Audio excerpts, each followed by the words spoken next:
Film की शुरुआत में हम एक महिला को रॉक बॉटम रेंगते हुए से टकराते हुए देखते हैं, शायद उसके आगे बढ़ने के वर्षों के संकेत के रूप में। उसका शरीर इतना कमजोर हो गया है कि वो उठ भी नहीं सकती। बाद में वो रस्सी के एक सिरे को मेज से बांध देती है और दूसरे सिरे को खिड़की से बाहर फेंक देती है। ऐसा लगता है जैसे वो इस अपार्टमेंट से बहुत नफरत करती है और किसी भी कीमत पर इस अपार्टमेंट से बाहर जाना चाहता था, भले ही उसे इस कार्य के लिए एक विंडो का उपयोग करने की आवश्यकता हो। अपनी वृद्धावस्था और कमजोरी के बावजूद वो हिम्मत करती है और किसी तरह खिड़की से बाहर आकर रस्सी पकड़ लेती है। उसने रस्सी को मजबूती से पकड़ रखा था, लेकिन जैसे ही वो नीचे उतरने की कोशिश करती है, तभी अचानक उसके हाथ पैर फिसल गए। नतीजतन वो धीरे धीरे नीचे गिर जाती है। उसे देखकर ऐसा लगता है कि जैसे वो गिरकर मर जाएगी। इस बीच उसका पैर रस्सी में फंस गया और वो जमीन पर गिरने से बाल बाल बची। क्योंकि वो जमीन के काफी करीब थी, इसलिए वो अपने दम पर वहां से निकलने की कोशिश करती है, लेकिन वो नहीं निकल पाती क्योंकि रस्सी फिर से उसे अंदर खींचने लगती है। इसी दौरान उसके कृत्रिम दांत गिर जाते हैं। रस्सी खींचकर उसे अपार्टमेंट में ले आती है और वो खिड़की बंद कर देता है, लेकिन हम उसे नहीं देख पाते। यह कोई अदृश्य शक्ति हो सकती है। बाद में अन्ना नाम की एक महिला जो लगभग 25 वर्ष की है को दिखाया गया है। वो किराए पर रहने के लिए इस अपार्टमेंट में आती है। बिल्डिंग के मैनेजर और पिछले किराएदार ने उसका स्वागत किया। इस किराएदार को देखकर हम समझ सकते हैं कि ये वही बुढ़िया है जिसे हमने पहले देखा था। फिर वो उस घर को देखने लगती है जो उसे बहुत पसंद है। बाद में जब मैनेजर ने उसे किराए की थोड़ी सी रकम बताई तो वो बहुत उत्तेजित हो गई। वो सोचती है कि सस्ता और आरामदायक अपार्टमेंट होना वास्तव में अच्छा है। अपार्टमेंट में रहने के लिए अन्ना को हस्ताक्षर करने के लिए समझौते के कागजात दिए गए हैं।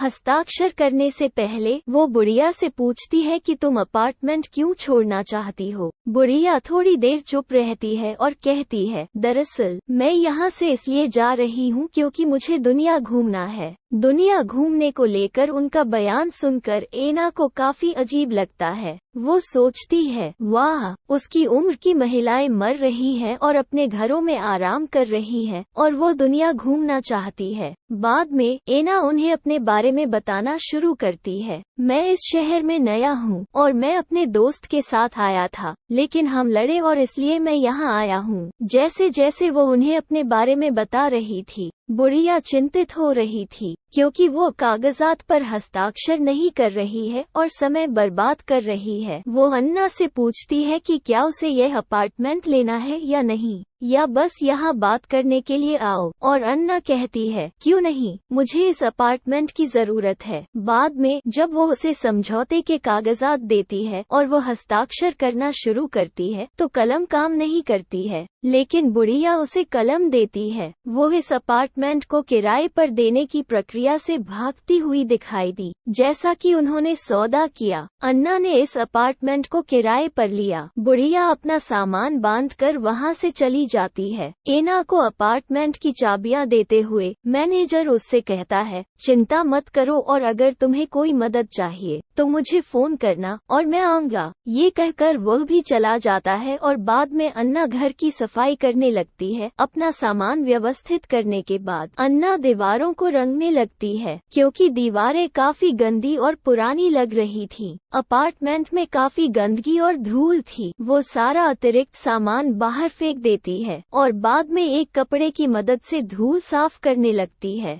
बाद में वो उस कपड़े को भी बाहर फेंक देती है। जब वो धूल फेंक कर लौटती है तो उसे एक आश्चर्यजनक बात दिखाई देती है। वो धूल जिसे वो पहले साफ करती थी वो वहाँ फिर से लौट आई है। इतना ही नहीं, जो पेंटिंग उसने चिपकाई थी वो पुरानी नहीं थी, वहाँ पहले से ज्यादा धूल जमा हो गई है। यहाँ तक कि उसने वहाँ रखे ताजे फल भी खराब हो गए हैं। वो कपड़ा भी वापस आ गया है जिसे झाड़ने के बाद उसने फेंक दिया था। ये देखकर उन्हें अजीब लगता है और वो काफी डर भी जाती थी, लेकिन फिर भी वो इस पर ज्यादा ध्यान नहीं देती हैं और फिर से इस जगह की सफाई में लग जाती हैं। हर बार जब जब वो इस जगह को साफ करती है तो ये फिर से पुरानी और गंदी हो जाती है। सबसे चौंकाने वाली बात ये थी कि वह महज 25 साल की थी। उसकी आंखों के नीचे काले घेरे और चेहरे पर झुर्रियां हो गई थीं। ये ज्यादातर वृद्ध लोगों के पास है। बाद में थक कर सोफे पर सो जाती है। रात में रेडियो अपने आप चालू होने लगता है। एना जाग जाती है और जागने के बाद वो इसे बंद कर देती है। वो अपना चेहरा देखती है और वो काफी बदल गया है। वो अपनी उम्र से बड़ी दिखती है। चीजें उसकी समझ से बाहर हो जाती हैं। इसका मतलब है कि घर का गंदगी में बदल जाना, और वो बूढ़ी दिखने लगती है और बदल जाती है। और वह नाराज होकर सीधे मैनेजर के पास जाती है और उससे कहता है, तुमने मेरे साथ क्या किया? आपने मुझे वो अजीब और भूतिया अपार्टमेंट दिया है। ये काफी अजीब है और निश्चित रूप से वहाँ कुछ है। वहाँ कोई भी आत्मा या भूत जो चीजों को फिर से गंदा कर देता है। देखना, इसने मेरे चेहरे को खराब कर दिया है और मेरी आंखों के नीचे काले घेरे और झुर्रियां डाल दी हैं। हालांकि मैं उतनी उम्र का नहीं हूँ जितना मैं देख रहा हूँ, इसलिए मुझे मेरा एडवांस पैसा वापस दो। ये सुनकर मैनेजर उससे कहता है, नहीं, मैं तुम्हें एडवांस पैसे नहीं दे सकता, ये संभव नहीं है। और यह कहकर वो अन्ना को समझौते के कागजात दिखाता है। वो उससे कहता है, देखो, उस पर साफ लिखा होता है कि जब तक नया किराएदार नहीं आ जाता, पुराना किराएदार घर से बाहर नहीं निकल सकता। छोटे अक्षरों में लिखा था कि अन्ना इसे अपनी नंगी आंखों से नहीं देख सकती। इसे देखने के लिए वो हैंड ग्लास का इस्तेमाल करती हैं। इसकी सहायता से हम प्रायः छोटी वस्तुओं को बड़ा देखते हैं। अन्ना ये सुनकर पागल हो जाता है। वो इतना क्रोधित हो जाता है कि वो प्रबंधक को पुलिस के बारे में धमकी देता है। ये सुनकर वो शांति से बैठता है, जैसे कि वो इसे परेशान नहीं करता है। वो केवल उसे अपने अपार्टमेंट में वापस जाने के लिए कहता है, क्योंकि आप कहीं जा नहीं सकते, ये एग्रीमेंट पर लिखा होता है। और वो चली जाती है। बाद में अन्ना चिकित्सा के लिए क्लिनिक जाती है और उसकी रिपोर्ट मांगती है ताकि वो मैनेजर के बारे में पुलिस को रिपोर्ट कर सके और अपार्टमेंट के बारे में भी। और डॉक्टर उसे देखने के बाद कहते हैं कि 25 साल की उम्र में सफेद बाल और चेहरे पर झुर्रियां होना कोई छोटी बात नहीं है। यह एक बड़ी बात है, लेकिन इससे कोई लेना देना नहीं है पुलिस रिपोर्ट के साथ। ये सुनकर अन्ना गुस्से में उसे जवाब देती है, मुझे मत बताओ कि मुझे क्या करना है, मैं वही करूँगी जो मुझे सही लगेगा। ये कहकर वो अपना पहचान पत्र निकालती है, लेकिन बदकिस्मती से उस पर कुछ नहीं था, क्योंकि वहाँ से सब कुछ मिटा दिया गया था। एना उस अपार्टमेंट से तंग आ चुकी थी, इसलिए वो वहाँ नहीं जाना चाहती। वो रात बिताने के लिए एक होटल में जाती है और रिसेप्शनिस्ट उससे उसका आईडी कार्ड मांगती है। हम जानते हैं कि वो नहीं है, क्योंकि इसे हटा दिया गया है, इसलिए उसे इसके लिए अधिक पैसे देने होंगे। रात को जब वो सो रही थी तो अचानक उसकी नींद खुल गई। वो उठ नहीं पा रही थी और काफी कमजोरी महसूस कर रही थी। तभी एक चौंकाने वाली बात सामने आई। वो एक बूढ़ी औरत बन गई है जो करीब 80 साल की है। उसके चेहरे और पैरों पर झुर्रियां पड़ गई हैं। जाहिर है वो बूढ़ी हो जाती है और वॉशरूम में आने के बाद उसे खांसी आने लगती है। अचानक उसके दांत टूटकर गिर जाते हैं। अगले दिन अन्ना उस अपार्टमेंट में जाता है और मैनेजर से मिलता है। उसकी ऐसी हालत देखकर मैनेजर चिंतित नहीं होता है, लेकिन वह उससे कहता है कि तुम्हें सभी नियमों का ध्यान रखना है, जिसमें साफ लिखा था कि आप बाहर नहीं जा सकते। अब पता चला है कि समझौते पर जो भी दस्तखत करता है, अगर कोई बाहर जाने की कोशिश करता है तो उसकी उम्र बढ़ती जाती है और वे मरने तक वैसे ही रहते हैं। बाद में चरनी उसे बताती है कि यह अपार्टमेंट काफी अजीब और अनोखा है। इसे अकेले रहना पसंद नहीं है, ये हमेशा किसी के साथ रहना चाहता है, इसलिए वहाँ रहने के लिए एक किराएदार की हमेशा जरूरत होती है। मैनेजर से बात करने के बाद एना अपने अपार्टमेंट में चली जाती है, वही भूतिया कमरा। थोड़ी देर बाद प्रबंधक को पता चलता है कि उसका माचिस गायब है और वो सोचता है कि अन्ना ने ने इसे ले लिया होगा, इसलिए वो उसके अपार्टमेंट की ओर भागता है और देखती है कि उसका कमरा अंदर से बंद है। अब हम एना को उसके कमरे में आग लगाने के लिए हर जगह शराब फेंकते हुए देखते हैं।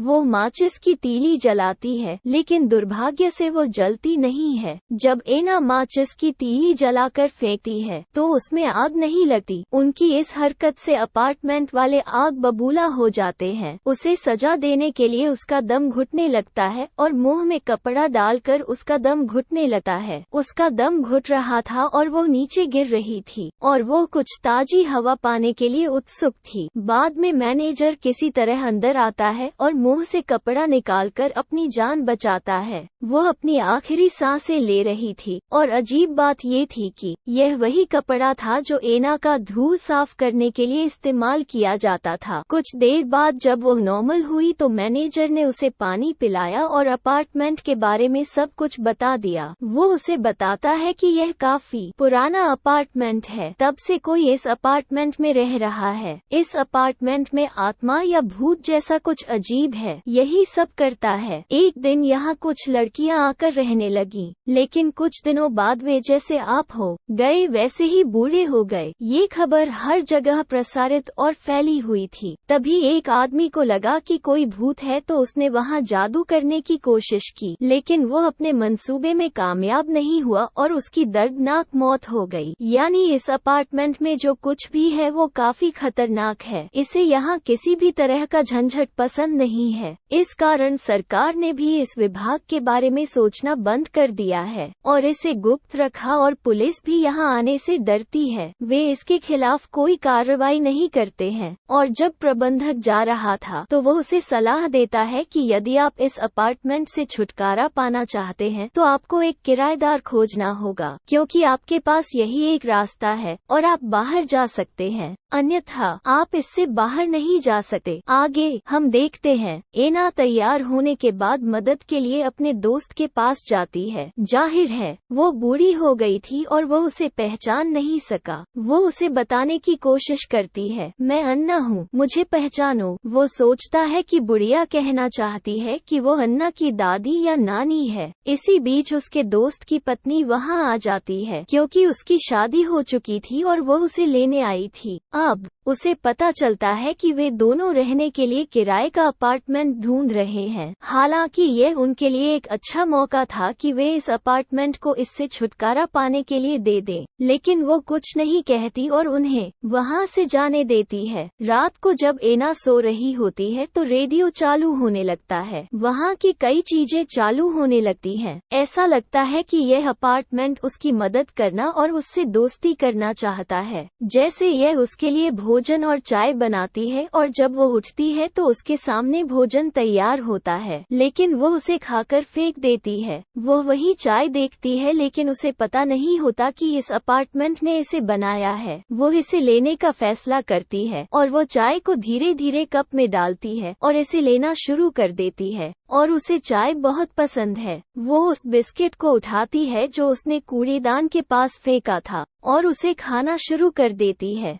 बेचारी अन्ना इतनी कमजोर और नाजुक थी कि उसे चलने के लिए एक छड़ी का इस्तेमाल करना पड़ता था। उसकी हालत देखकर ऐसा लग रहा था जैसे वो 100 साल की बूढ़ी हो। जब वो अपना हाथ देखती है तो उसे ऐसा लगता है कि उस पर कुछ चल रहा है। अंदर क्या है ये जांचने के लिए वो अपनी त्वचा को छीलने लगती है। वो ये देखकर चौंक जाती है कि उसकी त्वचा आसानी से छिल रही है। वो अपनी बांह के अंदर एक अजीब तार जैसी चीज देखती है। वो समझती है कि उसके लिए दुनिया छोड़ने का समय आ गया है। इसका मतलब उसकी मृत्यु का समय है और वो प्रबंधक को अपने पास बुलाती है। अगले दृश्य में हम देखते हैं कि एक जोड़ा इस अपार्टमेंट को देखने आ रहा है। ये कपल कोई और नहीं बल्कि अन्ना के दोस्त और उनकी पत्नी थे। दूसरे लोगों की तरह ही वे भी कम किराया और फर्नीचर देखकर खुश हो जाते हैं। उन्हें बहुत अच्छा लगता है कि उनके आसपास कोई नहीं रहता, इसलिए वे तुरंत समझौते पर हस्ताक्षर करने के लिए तैयार हो जाते हैं। एना की सहेली समझौते पर हस्ताक्षर करने वाली थी। तभी एना अपने आसपास की चीजों को देखने लगती है। अचानक वो समय देखने लगती है।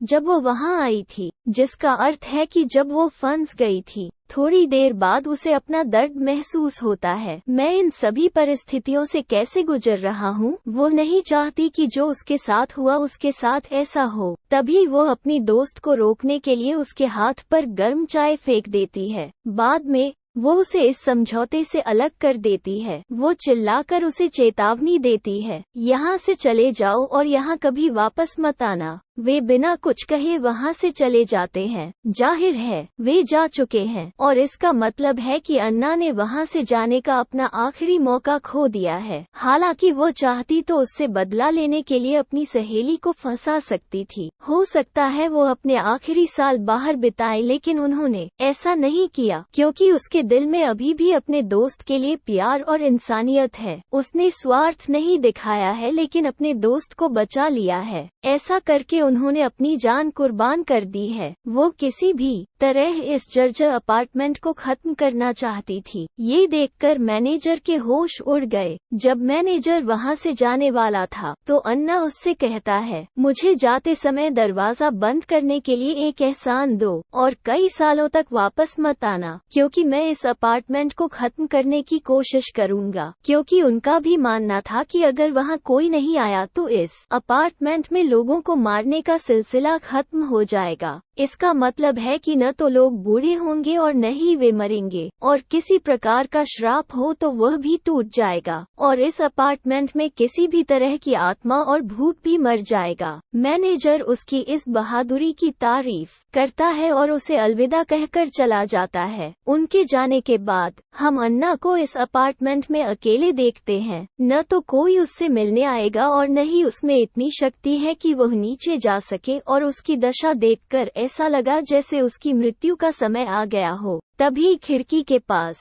जाकर उसे ताजी हवा का एहसास होने लगता है। उसे अब सुकून महसूस होता है जिसकी उसे लंबे समय से तलाश थी। वो जिस परेशानी से गुजर रही थी वो आज खत्म होने वाली थी, क्योंकि उसने अपनी नियति को स्वीकार कर लिया था। बाद में सोफे पर शांति से बैठने के बाद वो इस अपार्टमेंट से कहती है, ये सब बंद करो और इसे छोड़ दो। बाद में उसकी आंखें बंद हो जाती हैं और वो अपना सिर सोफे पर रख देती है। ऐसा लग रहा था कि यह सोफा उसका आखिरी आराम होगा, यानी वो यहीं खत्म हो जाएगी। सोफा धीरे धीरे उसके सिर को निगल गया और वो अब उसका हिस्सा बन गई। फिर वो धीरे धीरे सोफे में धंस गई। वो उसमें पूरी तरह से डूबी हुई थी और अंत में केवल उसकी पोशाक ही बची थी। बाद में अन्ना का दिल एक तार की तरह भौतिक हो जाता है और सोफे के कुशन के साथ मूल रूप से विलीन हो जाता है। उसका सिर भी सोफे पर एक सफेद कपड़े में लिपटा हुआ है। अब हम सीखते हैं कि कैसे यह अपार्टमेंट अपने निवासियों को खुद को पुनर्निर्मित करने के लिए फंसाता है, और फिल्म इसी नोट पर खत्म होती है। देखने के लिए धन्यवाद।